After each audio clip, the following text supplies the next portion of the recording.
This question comes from a hungry reader who asks, how loud do I have to yell at a raw steak to cook it? The premise is solid.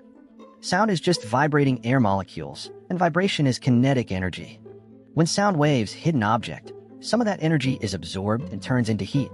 So, in theory, if you yell at a steak long enough, you transfer enough energy to raise its temperature. The problem is inefficiency.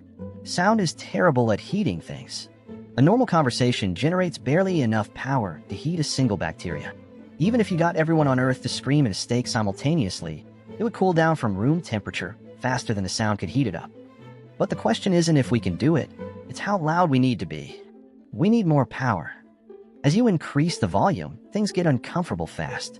At 160 decibels, your eardrums instantly rupture.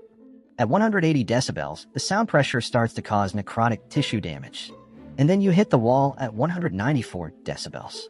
This is the theoretical limit for sound in normal air. Any louder, and the low-pressure part of the sound wave becomes a vacuum. The air literally starts tearing itself apart. At this point, it stops being sound and becomes a continuous series of shockwaves. You are no longer gently vibrating the steak molecules. You are hitting them with acoustic hammers.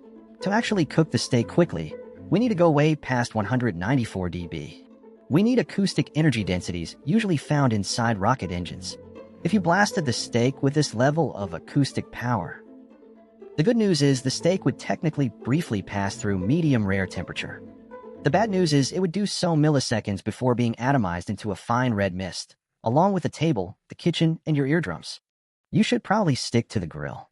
Nobody asked for this video, but thank you for watching anyway. Stay curious, stay weird, and I'll see you in the next question.